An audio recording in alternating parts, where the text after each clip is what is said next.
was the richness and variety of what we can learn when we take a moment to reflect on the different areas of medicine and their respective histories. In today's world, we place considerable value on innovation, technology, and planning for the future. It seems altogether too easy to forget about the histories that led us to this moment, or to never question the context that gave rise to what we might see as the norm in our experiences both participating in or practicing medicine. Our speaker tonight will address the history of healthcare as a human right, a topic that feels especially relevant in light of the many ongoing discussions regarding the Affordable Care Act, Medicare, and Medicaid.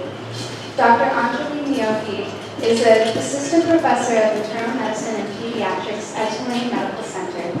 She is a hospitalist at University Medical Center, is a co-founder and co-director of the Resident Initiative in Global Health at Tulane, the founder and the director of the formerly incarcerated Transitions Clinic in New Orleans, and a volunteer physician with the Asylum Network of Physicians for Human Rights. She obtained her medical and public health degrees from Tulane School of Medicine and Tulane School of Public Health and Tropical Medicine. She was a resident in internal medicine and pediatrics during the Hurricane Katrina and established ad hoc clinics throughout the city in the immediate aftermath of the storm. She's worked internationally in India, Ghana, Uganda, Ethiopia, and most recently, Greece and Mexico, working with Syrian and Central American refugees. Please join me in welcoming Dr. Niyogi to the stage.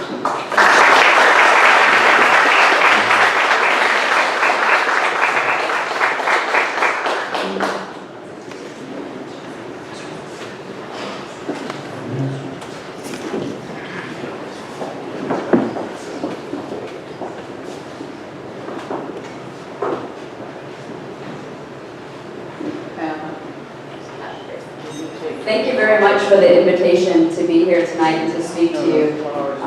As was noted earlier, when I was a medical student at Tulane, I was also part of the History of Medicine Society, and so to be standing up here, it's actually quite special and feel very privileged to be here. Tonight I'm going to be speaking about the history of health as a human right. I understand that this can be a controversial topic, but as Hannah pointed out, I think it's a very important topic for us to think about. As physicians in training and future physicians, there's so much happening in the world currently and so much that has happened historically where our voices are very important. Health as a human right is something that I think isn't focused upon in medical education. It's something that when I entered medical school wasn't something I had thought about. I came in knowing that I wanted to do something, I wanted to do some sort of good, but I didn't know what that meant.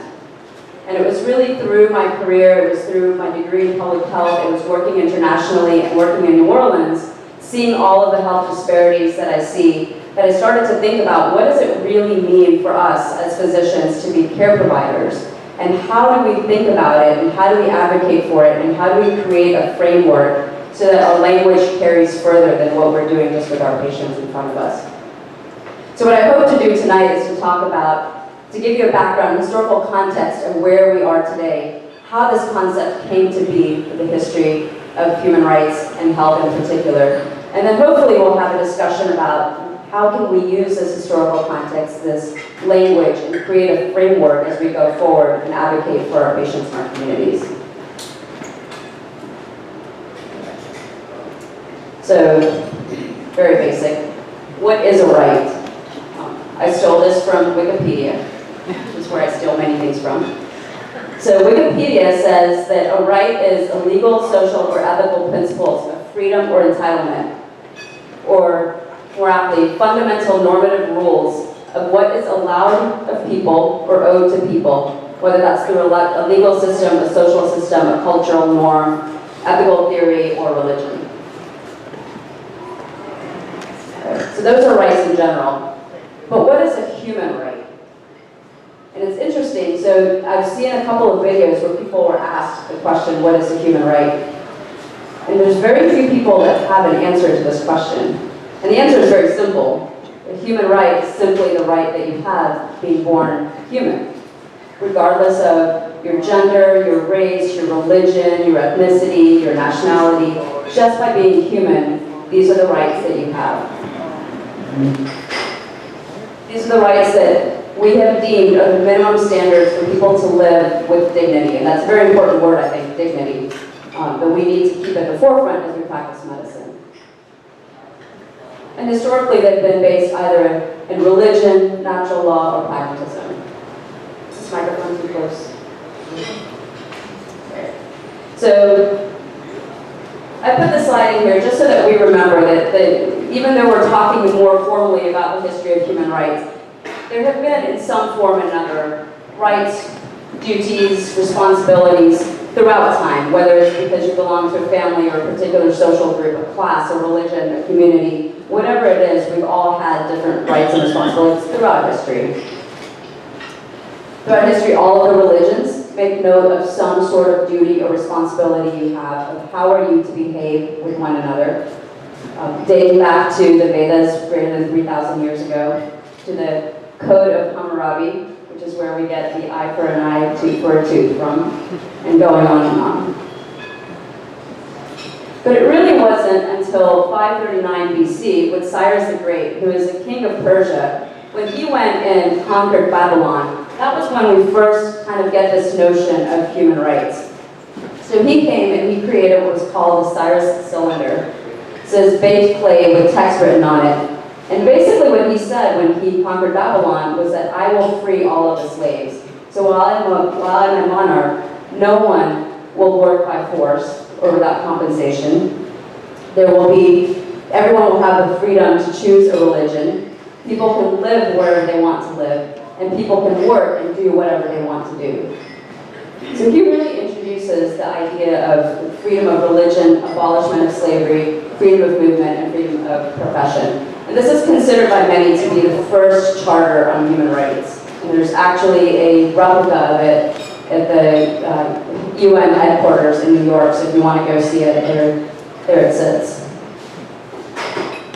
So that was in 539 BC, and this concept comes up, hey, maybe people should have certain rights, and we shouldn't have slavery, and we shouldn't have all of these things. But really, that those ideas translated to different parts of the world, and they were spread to places like India, they were spread to places like Greece and to Rome.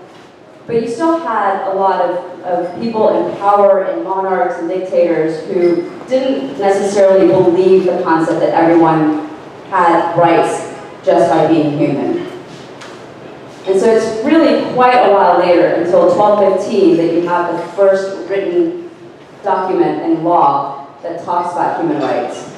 And so you have the Magna Carta, which basically is interpreted by many to say that regardless of who you are in power, humans have certain rights, and no matter what kind of power you have, you cannot supersede those rights.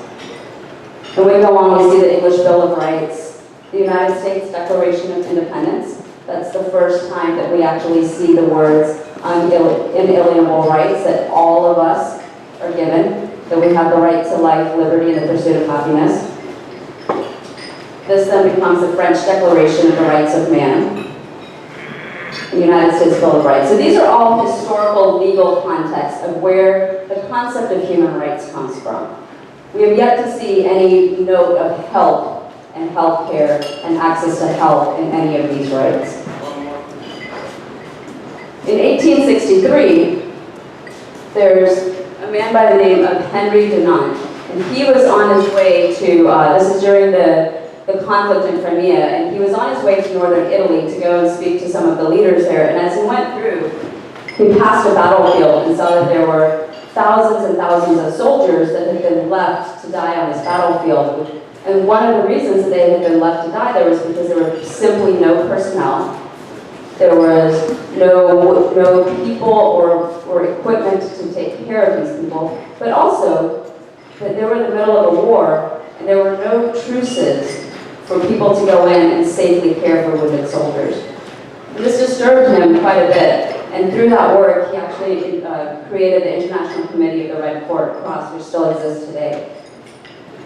But in addition, he also started the First Geneva Conference. And what the convention that came out of this conference mandates is something that I think is very apt and relevant today, as we think about the conflict that's happening in Syria, as we think about all of these hospitals and healthcare providers and humanitarian aid workers that are currently in danger of their lives as they're working to provide medical care. Here we are, 1863 to 2018, again this concept comes up in today's world.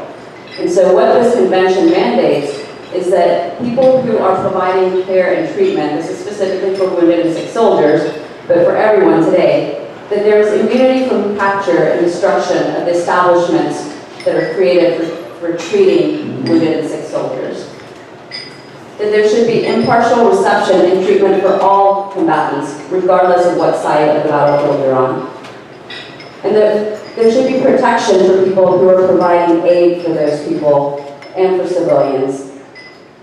And then the recognition, I think this is really interesting, this is the first time that we see the Red Cross. And so if you have a Red Cross on a white banner, that is an international symbol of protection for medical personnel. And that when you see that, there should be recognition and protection for not only the personnel, but also the vehicles and the medical equipment. All right. So going back to a little bit for human rights, and not necessarily just with health, but we get into the 1920s, we have World War I, and at the end of World War I, we have the League of Nations that's created. The mission of the League of Nations was really to maintain world peace through collective security and disarmament. And they did a lot of things that included human rights. So they introduced the concept of labor rights, and so if you were a worker, you would have protections in the work that you were doing. They brought the notion of just treatment of native inhabitants. They brought attention to the fact that human and drug trafficking was happening. And they also created something for global health. And at that time, with global health, they were mostly dealing with epidemics. So the League of Nations disbanded, partially because World War II came, partially because the United States actually never joined the League of Nations, and so there wasn't a lot of support from one of the big powers. But then World War II comes, and I think we all know what happened sort of following World War II with 90 million people that were died at the hands of Nazi Germany and the ensuing Nuremberg trials. But really what happened at the end of World War II was that all of the nations of the world got together and said, this is outrageous. This is something that we don't want to see. This will never happen again. And for the first time, all nations of the world came together and formed the United Nations. And it was really the work of the United Nations that's the cornerstone of today's history of human rights. So the mission of the United Nations was to reaffirm faith in fundamental human rights, and the dignity, there's that word again, and the dignity and worth of the human person. But the question remained, what are the rights of humans? So what are these human rights? Meanwhile, in the United States, it's FDR is president, and his speech to Congress in 1944, he says, I think that all people, if they're going to live with freedom, they need to have economic security. And he called for a second Bill of Rights. And in the second Bill of Rights, he wanted to include the right to adequate medical care and the opportunity to enjoy good health, and the right to adequate protection from the economic fears of old age, sickness, accident, and unemployment. So this is where he's coming from. He's calling for, just in the United States, for there to be the second Bill of Rights. And unfortunately, he passed away before the second Bill of Rights could come to be. However, his wife, Eleanor Roosevelt, was the chairperson of the United Nations Commission on Human Rights. And so as the United Nations is creating this charter and this Declaration of Human Rights in 1948, Eleanor Roosevelt, through the words of her husband FDR, starts to create the United Nations Charter for Human Rights. Incidentally, there's 30 human rights, in case you didn't know. Okay. So here's what the United States Declaration of Human Rights preamble says. There are equal and unalienable rights of all members of the human family and the foundation of freedom, justice, and peace in the world. that for an advent of a world in which human beings shall enjoy freedom of speech and belief and freedom from fear and want, and that it is essential that these human rights should be protected by the rule of law.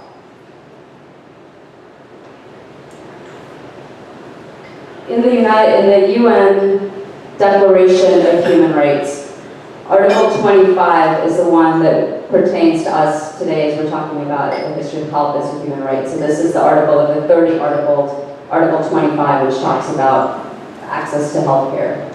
And what it says is that everyone has the right to a standard of living adequate for the health and well-being of himself and his family. So it includes food, housing, clothing, medical care, and necessary social services. The right to security in the event of unemployment, sickness, disability, widowhood, old age, lack of livelihood, and circumstances beyond control. So what I want to really point out here is that when they're talking about, in Article 25, the right to a standard of living and the right to health, it's not necessarily talking about the right to access to health care or the access to health services. It's really talking about all of those things that are components of health. So it's talking about food and housing.